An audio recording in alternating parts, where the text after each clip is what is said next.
Martial तारास YouTube channel पाठा set खन और इन पाठा सेट खन सानाम को सगुन दाराम और जोहार। अब सानाम गे बन नेल बाड़ाया से खबर बन नामेया जे आदिवासी सांताड़ को लगी सरी और सारना धरम बिल विधानसभा रे जहां पश्चिम बंगाल विधानसभा रे पास काते केंद्र ठेन भेजा हुईना नोआ कथा तीना सरिया और नोआ रे विभिन्न रकम प्रतिक्रिया को एमिया ओकोय को दमे को रस्क कना ओकोय को बांग को रस्क कना ओकोय को मेटा नोआ दो भोट बैंक रेना चक्रांत से भोट बैंक लगित के नोंकाना मेटांग धरम को समान किया वेस्ट बंगाल सरकार पाहटा से खन विभिन्न रकम मतामत को एमिया और उनका लेकाते तेहेन दो नोआ सरी और सारना जहां बिल साउते आरो मेटांग जहां बिल जहां दो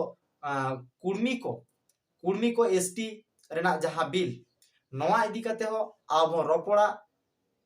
जहां दो पश्चिम बांगला पनत सरकार जहां टीएमसी सरकार चलाया नु टीएमसी सरकार खन दाड़िया कान मि सांताड़ बोया जहां दो प्रधान मेनाया उनी सला गे रोपड़ा देला नित दो ओना कॉल रिकॉर्ड गे जोहार गे निर्मल मेनिया हाँ जोहार गे इन मार्शल तारास यूट्यूब चैनल खन तरुण मांडी मेनिया हाँ जोहार जोहार हाँ जोहार आदो हाँ जोहार गे इन तो निर्मल कुमार मांडी कने पश्चिम मेदिनीपुर जिला रे गड़बेता 3 नंबर ब्लॉक रे उड़ासाई ग्राम पंचायत नी प्रधान रे बहाल हेने नितुर पंडित रघुनाथ मुर्मू डहारते जे आदिवासी सावता सचे लाक्चर सेमलेट बेनाल आय उनी दो किंतु सांतार सावता सचे लाक्चर सेमलेट ना दो उयहर दो बाय ताहा कान ताया इनी ले तहन जहां पश्चिम बांगला पनत सरकार सरी और सारना धर्म कोड बिले पास किया नोआ कथा तीनटा सरिया नो तो होलानो माने विभिन्न न्यूज सेंटर ᱧᱟᱢ ᱟᱠᱟᱱᱟ और तुम्हारे यूट्यूब चैनल पर ᱧᱟᱢ ᱟᱠᱟᱱᱟ और उना साथ आलेरन कमी को जहां all India Trinamool Congress rain कार्यकर्ता को हेना को उनको एंड खना हो खबर दो ᱧᱟᱢ आकाना जे होलानो प्रस्ताव तुम्हारे विधानसभा रे बिल को अगुला तुम्हारे प्रथम बानवान रनी अभी एमएलए विधायक राजीव लोचन उनी गे अगुला तबनाई अगु कते तुम्हारे जतगुला अबरन तृणमूल रेन सांतार एमएलए को हेना को उनको को जतोर गे नोरे प्रस्ताव साइ को एमकादा एवं ओना साथे जखन बिल पास लेना हां तखन किछु अडी होड़ अबरन तृणमूल कांग्रेस रेन को एमाकाना मिटंग सेचन नोरे समर्थन लाता बीजेपी रेन सांतार एमएलए अच्छा उनिया nyutum am badaya उनिया nyutum दो इन द नोआ मुहूर्त तो बइन लि दाड़े आम कना अच्छा ठीक है तार माने बीजेपी री तो मिटांग के सपोर्ट लिया बाकी बात को तो बांग को सपोर्ट का बांग बांग बांग आदो उनी तो होतो सांतार कान खातिर तो सपोर्ट तो बाध्य हो काना अच्छा अच्छा बाई सपोर्ट लेखा ये आय तो मिटंग इज्जत तो बाई तहन ते से अच्छा आम ठेन की एविडेंस में ना माने ओना जहां बिल पास है ना ओना बिल ना जहां माने ऑल बिल करते ओना की आम ठेन कोनो एविडेंस में ना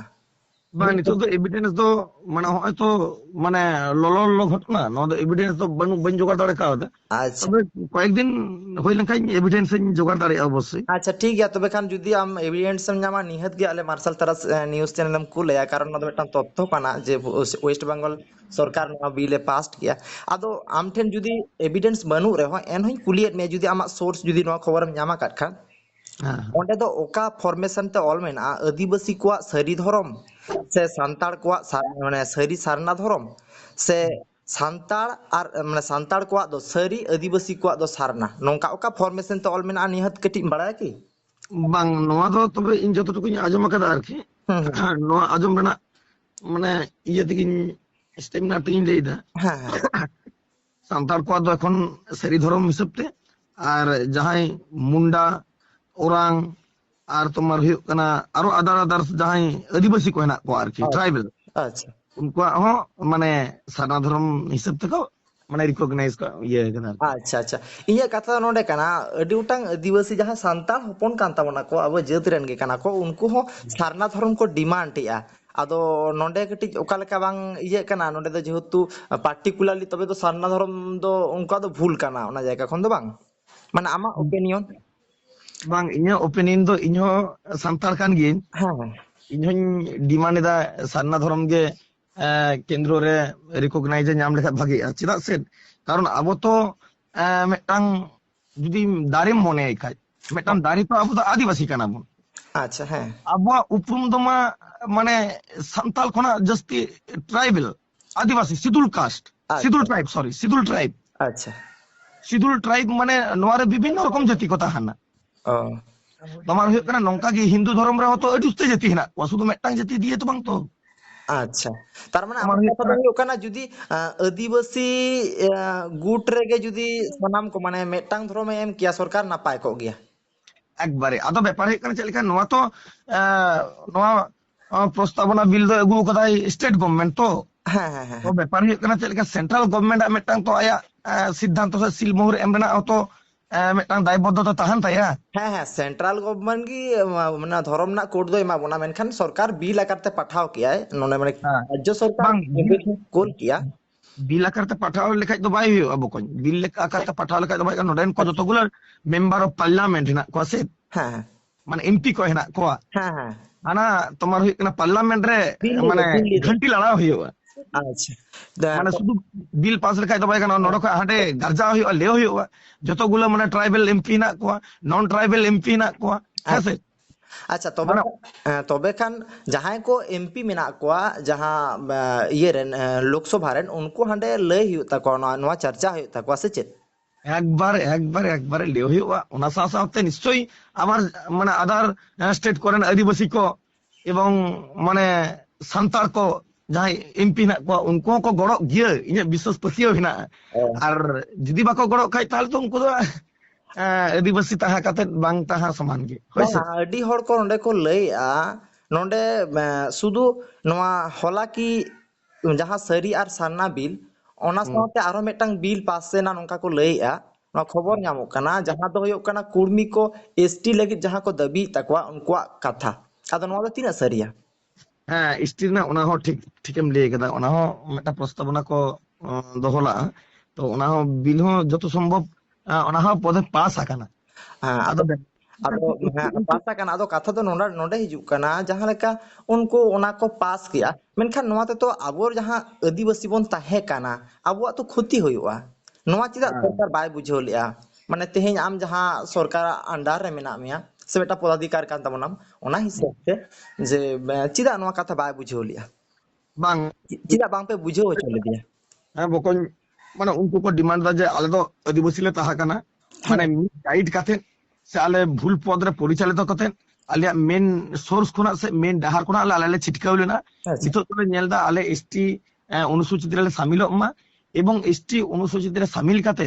আলে হক আইদার লে ᱧᱟᱢᱟ জোড়ো লে ᱧᱟᱢᱟ ইᱧা দো নুঙ্কু তো যদিও কথা হাকার নোয়ার না নাগাম আর নোয়ার না ইতিহাস দো উনা দো বাñ বাড়ায়া মানে চালাও কান নিশ্চয়ই উনকু কো ডিমান্ড দা উনকু খাতা খুতিয়ে না কো উদু ইদা বলে তাহা কানা ইᱧ দো ওনার দো কিন্তু আপত্তি বনু এজ এ প্রধান হিসেবে অঞ্চল প্রধান হিসেবে মানে চিদা আছে এসটি অনুসূচিত রে কো শামিল রহ আবো যাতে 70% রিজার্ভেশন ওনা দো 15% কিংবা 10% করা হচ্ছে নই তবে খান আপেকে নোয়া সালাতে মানে সরকার আপিজ সরকার সাথে আপিজ সরকার বাদ কাতে যাহা কেন্দ্র সরকার ঠেন নোয়া পে ডিমান্ড ইয়া যাহা একবারে ডিমান্ড তেহেñ আপে যাহা লেকা পে কোল কিয়া যে মানে আপিজ সরকার যাহা ওয়েস্ট বেঙ্গল সরকার যাহা পে কোল কিয়া যে এসটি মানে এসটি সূচি রেকো শামিল মা কুর্মী রে নোয়া এজেন্ডা ওনা সাও সাথে কি নোয়া পে কোলা কাদা যাহা 7% কি 6% মেনা ওনা 15% কি 20% হই হইচওয়ান হ্যাঁ বাং নোয়া তো লক্তি কানা নোয়া তো আদো ইন দো ওনা দো হ্যাঁ হ্যাঁ আদো লেকতি দো কানা মেনখান আপে পে কোল লাস বাং নোয়াটা ইᱧᱟᱹᱜ আরো বকন আদো ᱧᱮᱞ মে ইᱧᱟᱹᱜ বিচারতে ইন দো নোয়াইন লেই কেদা কারণ ইন দো এমএলএ তো বাং কানি এক নম্বর যদি ইন অবশ্যই নোয়াইন ডিমান্ড কিয়া হ্যাঁ ঠিক গিয়া এমএলএ দম বাং কানা মিদটাং পদাধিকারী কানাম আদো পঞ্চায়েত রিনিজ প্রধান কানাম ওনা হিসাব তে কারণ আমা হো মিদটাং লাতার খন যাহা মিদটাং খবর সে নোয়া সরকার হ্যাঁ হ্যাঁ ওনা খবর ভেজার মিদটাং দায়িত্ব কান তাপেয়া আদো ওনা জন্য ইᱧᱟᱹᱜ দো কুলি কানা আদো নোয়া গে পে ভেজা মানে ইয়ে লিয়াস বাnga যাহা কোটা মেনা তাকwa উনকুয়া সাঙ্গে মা মানে যাহারে 7% কি 6% মেনা ওন্ডে 15% কি 20% হইও মা নোয়া ডিমান্ড কো আপিয়া তিনা অ্যাক্টিভিটি কি তাপেয়া নোয়াটা ইᱧᱟᱹᱜ বাড়ায় সানাই কান তাহেন বাং বাং বাং আলে নোয়া ব্লগ রে যতগুলো মানে আলে তৃণমূল রেন লিডার হেনাক লিয়া ইন তোমার হুᱭᱩᱜ ᱠᱟᱱᱟ আলে হলে নোয়া লে আলোচনা কাদা যে উনকু তোমার হুᱭᱩᱜ ᱠᱟᱱᱟ নোয়া তো আর কোটা মানে আবো তো আর বাকো লেখা বনা যে সারি আর সারনা যেমন মেটাও প্রস্তাবনা হেজ কাতে বিল পাসওয়া যে নোয়া তো আর বাবন বুঝ দাঁড়ায়া যে তোমার হুᱭᱩᱜ ᱠᱟᱱᱟ কুর্মী কো এসটি রে কো সেলেদওয়া নোয়া আর মানে হেডলাইন খান আবো চেত মানে ইয়ে খান তাবনা ডিমান্ড সে আবো চেত মানে ক্ষতি আছে লাভওয়া তো নোয়া তো বাবন ইয়ে নিতো যখন মানে প্রবলেম খাড়া আকানা নিতো আবো সলিউশন হিসেবে আবো মিদটাং মানে